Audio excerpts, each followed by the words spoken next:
Yes, nickname is JR. I'm Jarek's older brother. Joni is our eldest. Um, and when Jarek was asking me about this, or to tell me about this, a little disclaimer, I'm not a pastor.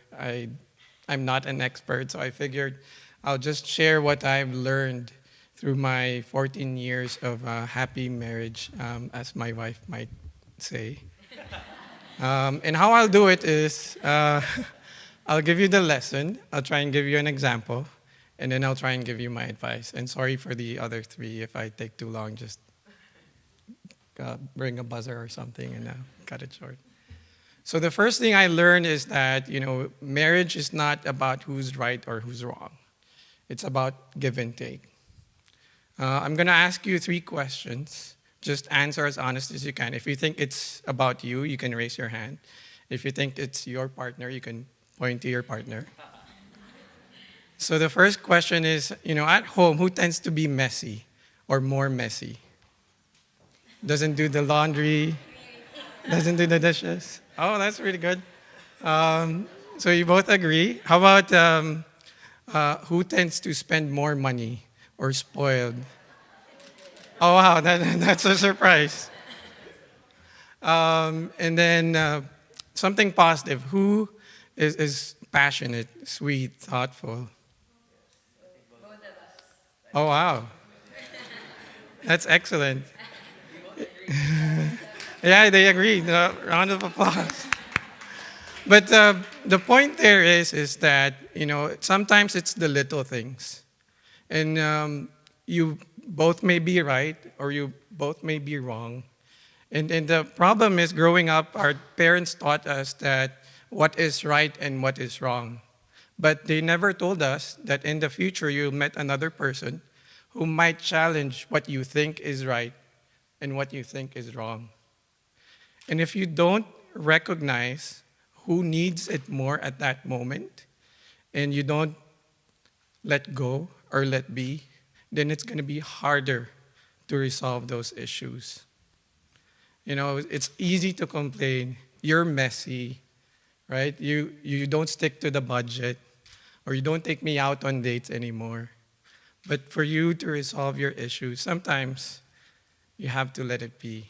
In Tagalog, I just learned it, it's magparaya. The second lesson I learned is that, marriage is not about, is neither a beginning nor an end. Do you agree? You're nodding. Does it make sense? One of the common symbols that we use for marriage is the ring, right? And that's exactly what they say. It's neither a beginning nor an end because it's a symbol of our eternal love for each other, right? But again, the disclaimer there is they never tell you that it's hard work to keep that going. The analogies that I use is kind of like that hamster on that wheel. If you stop running, then the fantasy, the fairy tale ends. And for me, one of the symbols that I use for the ring as well is I kind of look at it as like a reset button. Sometimes, if you were training for a marathon and the finish line is at the 10th mile and then you're at the 9th mile and your feet hurt and it's so easy to give up, you can think about that reset button. And I remember for me it was similar to when I saw Rima. They opened that door and she was walking down that aisle. I was thinking to myself, what did I do to deserve someone like her? And I had to slip that in. And it doesn't have to be that way, For you just have to find that reset button. Why you decided that this is the person I want to be there for the rest of my life, to be my companion. And I want you to remind yourself of that. Before, when you get that fork in the road, wherein, do I give up now and rest? Or do I find my second wind? Think about that. And I think the sooner you recognize that, the easier it would be for you to keep moving forward. And I was gonna go behind a little bit of a audience participation here. Do you mind standing for a minute and turning around? Sorry. You know, the last kind of lesson I learned and I read that about marriage is marriage is above and beyond you and I. Do you understand or do you agree? Yes, of course you have to. But this is just an example of a handful of people who have decided to sacrifice their time, invest in your relationship. We decided to witness this day because we wanted to say that, like you, we are committed to your marriage and we want you to be successful. And these are just a handful of people that you can lean on during that time that you have doubts. And for me, you know, outside of family, what I found was helpful was that you have to find that center, that core. And that core for me was God. And in fact, you know, I do not share this, but I have been praying that sooner or later, you know, you get to this point that you find your better half. And I'm happy that God has answered my prayer. And I'd like to take this opportunity to pray for both of you. You know, I would like to thank God for this beautiful day in this beautiful venue surrounded by beautiful people.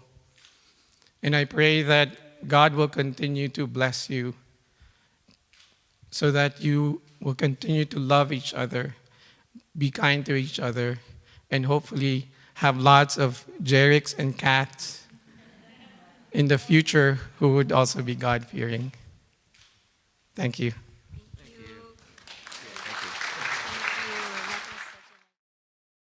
Ladies and gentlemen, good morning. I'm Andy, Jarek and Kat's friend, and Kat's mom's friend's first cousin, as it turns out, and Joni's teacher. Marriage is a partnership. As JR so eloquently put it, it's a give and take. Sometimes you have to give.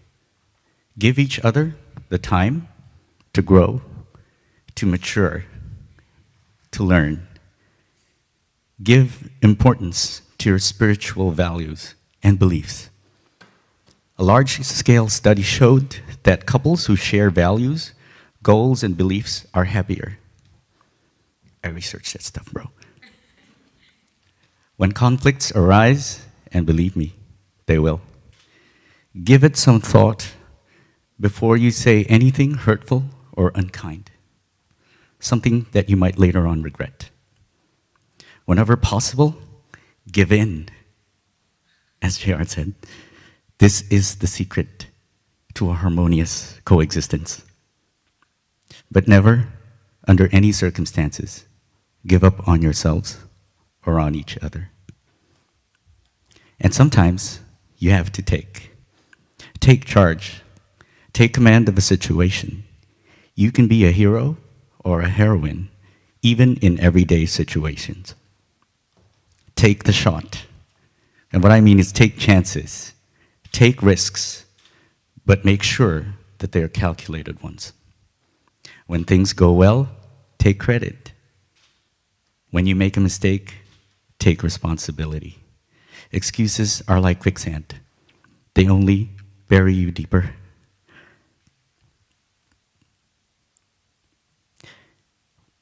When you feel burnt out and exhausted, take a deep breath. Take a step back. Take a hike. I'll even go with you. And when your spouse is on the rampage, take cover. Take your vows seriously. Those aren't just words. They are your beacon to guide you through your path through life. Take care. Take care of each other, take care of yourselves, take care of your relationships, take care of business, but never, ever take each other for granted. And one final take. Take a good look around. Here, in this magical fairy tale place, you've accomplished what you set out to do, what you planned and prepared for, your dream wedding, and your life together. And here, surrounded by your family and friends who love you and who wish you all the best, you are exactly where you were always meant to be. It's a great day, a wonderful day, but only the first of many, many wonderful days together. As for my advice, you can take it or leave it, but I suggest you take it. I love you both. We're so privileged to be here, and I met Cathleen at the review school, nursing review school, and we clicked like white on rice. And I'm a very long-winded person, but just trying to keep this really short. I would like to advise the couple that today we're basically witnessing a covenant. So it's a covenant of marriage. And it's one of the very big and serious covenants. And my advice is to keep your covenants and so keep your covenants to each other, because it's also tantamount to keeping your covenants with your Heavenly Father and to each other, basically, which is the most important thing. And there's no one more important in this world than Jarek is to Cathleen and Cathleen is to Jarek. And of course, this would include your future family and your children and your parents and in-laws. And keep the faith, be patient and kind to each other, as in Corinthians, and be diligent in protecting your family, because the adversary will want to destroy that. And he'll want to take away your joy. And joy is more important than happiness. And we will always have you in our prayers, and we are here for you and in support of you. And just as your brother said, this, presence of your beloved friends, we're here and you can lean on us, and you can count on that. And do not forget that prayers are very important too, that at the end of the day you say your prayers and take the weekly Eucharist, because that is your weekly commitment that will remind you of your wedding day today. So this I leave with you, and I want to say that Charles and I, we love you very dearly, and we love your parents, and it's an honor to be here. Thank you.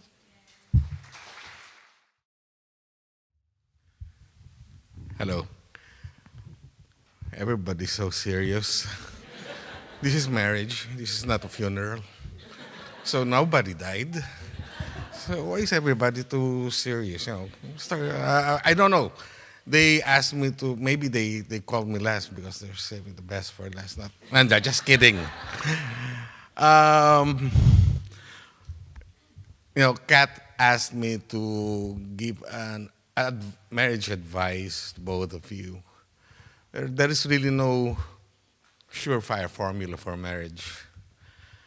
I've been married for 19 years in Isipano. Unfortunately, my wife has passed away. It was one of the most painful moments of my life.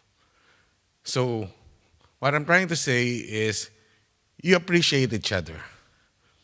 There will always come a time, okay, that one of you will go ahead of each other. And that would be a very painful time. So, with the time we have here on earth, appreciate each other. Okay. I remember during our wedding, I gave my wife her wedding gift. It was a trip to the Bahamas. This year would have been our silver anniversary. And she asked me what would I give her on the silver anniversary. And I told her, of course, I'm going to pick you up. After bringing her to the Bahamas first year and then picking her up, hina nyo. Stop being too stiff. Okay. Again, remember, Jerick, that there's this cardinal rule in marriage. Like what they say, okay, marriage is give and take. You give, she takes. And then the cardinal rule of marriage, they say, is the wife is always right. I think you know this. The second rule is if the wife is wrong, refer to rule number 1. And put it on another way, admit it when you are wrong. Shut up when you're right. Well, seriously now. Oh, serious na tuloy. I was asking Kat, do I need to be very serious? Of course not. So I'm trying to liven up things a little bit. The basic anchor of marriage, I believe, is humility. Okay? You have to be humble. Because being humble would be the anchor of everything. Learn to forgive, learn to forget. You cannot forgive and you cannot forget if you are not humble. Whoever said that marriage is a bed of roses is, maybe drunk. Marriage definitely, I'm not trying to dissuade you, but marriage has its ups and downs. It's like a roller coaster ride, so be ready for it. It's full of thrills and adventures and a lot of scary moments. Be kind to each other. You cannot be kind if you are not humble. If you are too proud, I will be humble. Siya muna. No, don't wait for each other. When you get into a discussion, don't wait for each other to say, mauna ka, mauna siya. This is one of the things that we practiced when my wife was alive. We never go to sleep arguing. We resolve the problem before we sleep. So that when we get up, we have more energy to have a discussion. Just kidding. No, but when we wake up, kalimutan na yan. That's why I'm saying it's forgive and forget. You have to forgive and forget. And then be kind. Be kind and watch your words. Okay? Words are like a knife. They cut through flesh. Masakit. Mas masakit. Words are more painful than physical hurt. And painful words leave a bigger mark. Okay? So, again, it will all boil down to being humble. You have to work on it. You have to, like what the speaker before me said, pray together. Praying together helps a lot. Believe in Him, believe in yourselves, believe that everything has an answer. So, I wouldn't want to take more of your time. I'm just wishing you good luck, best wishes, and congratulations.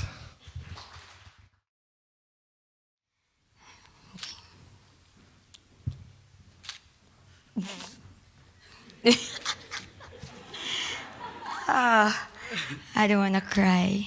Okay.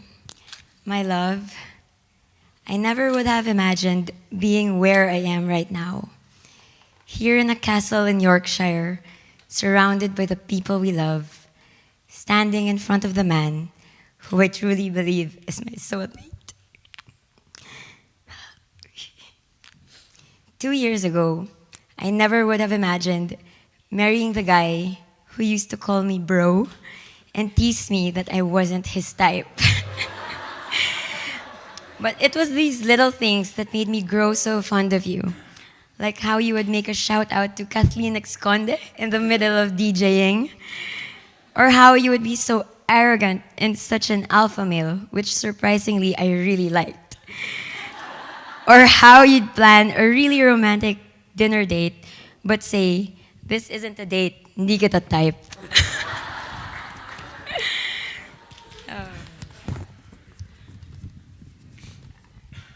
And then it was the bigger things that made me fall in love with you. Spending time with your family and seeing how important they are to you. Meeting the Pam Fam and instantly falling in love with each one of them. Witnessing how you took care of the people you loved and experiencing all of that to myself. But it was in Forest Lawn that you really captured my heart. On that day, you introduced me to your parents for the first time and told them that I was your future wife. I watched as you cleaned their graves and updated them about your life. Then I saw that you were the kind of man who loved his parents deeply, who knew how to keep promises, and whose love extends way beyond this life. And so the next time we visited them, while you were doing your usual routine of cleaning their graves and updating them about your life, I silently made a vow to them that I would love their son, take care of him, and do my best to make him happy. And that was the day I first said I love you. I made those vows to your parents then, and I make these vows to you today in front of our family and friends. Jeric, I take you as my husband, my partner in life, and my one true love. I vow to be your safe place, your partner in parenting, your ally in conflict. I vow to help you love life and give you the best version of myself.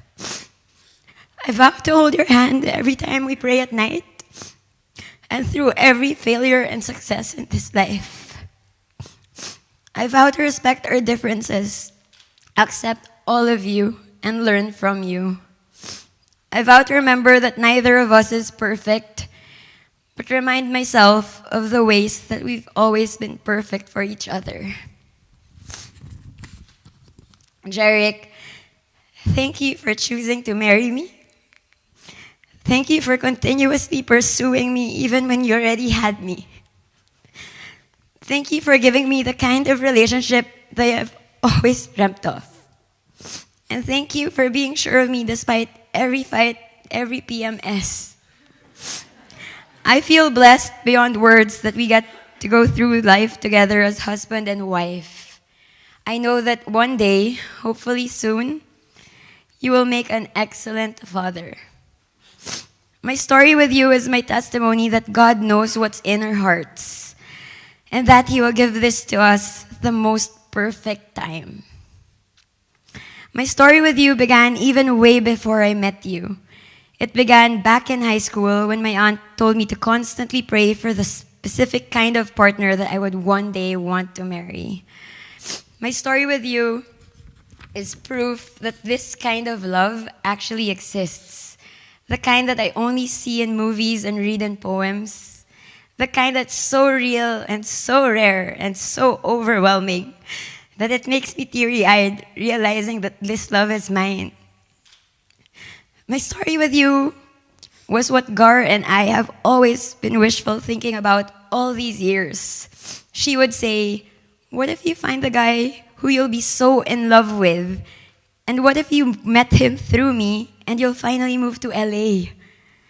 And then I'd say, oh wow, that would be so perfect, too perfect. Jeric, you are that perfect love.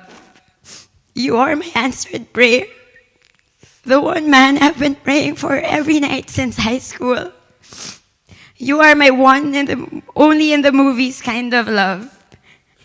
You're my biggest what if come true. I love you and I really, really love us.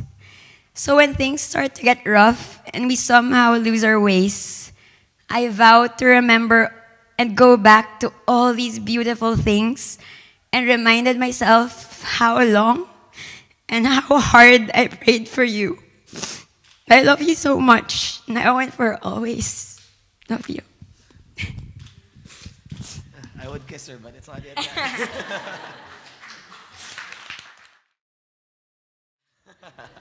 I don't know how I can top that. All right.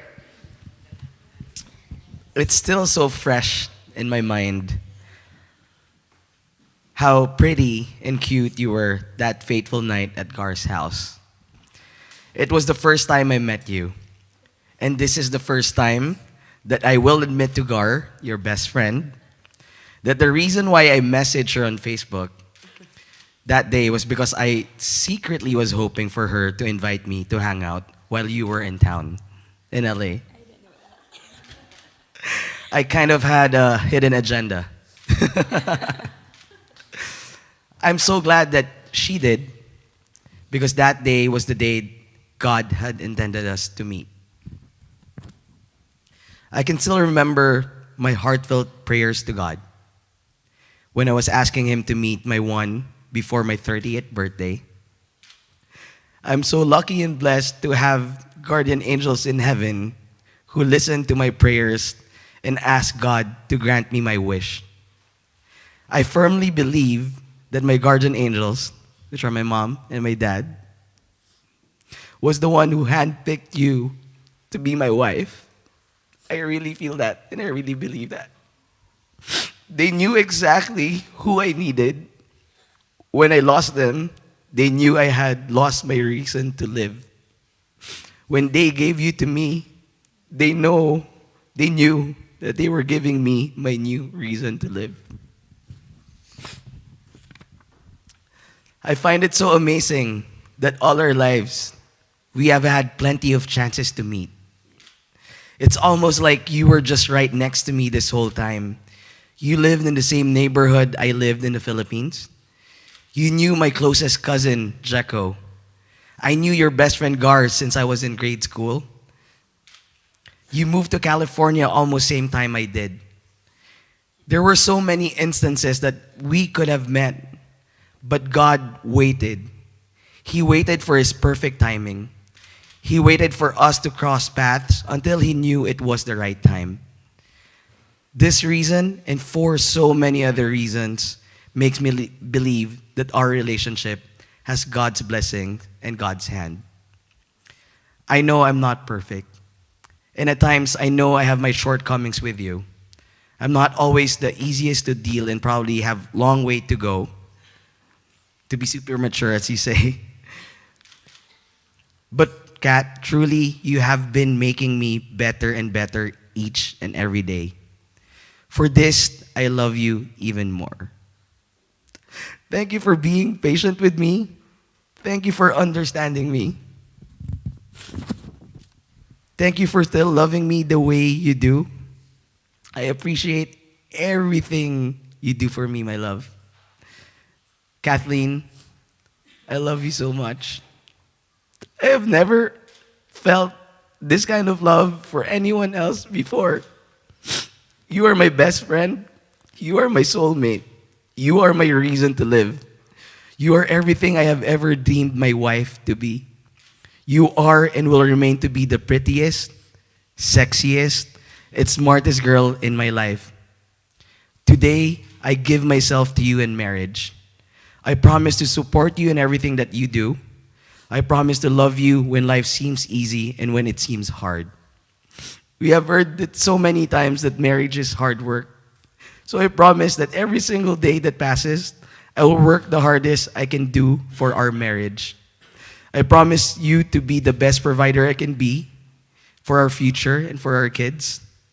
For as long as I am living and able, I promise that I will do everything I can do to give you the best and most comfortable life I can give. I promise to keep you in mind that instead of fighting with you, I will fight for you. I promise to strive to be the best person I can be. I promise to always be honest and loyal to your love. I promise that from today until the day I die, there will be no one else I will love except for you. You are now my life, my only one, my forever love. Wala na tong bawian. And Kat, you are the best thing that ever happened to my life. And I truly believe that. Thank you.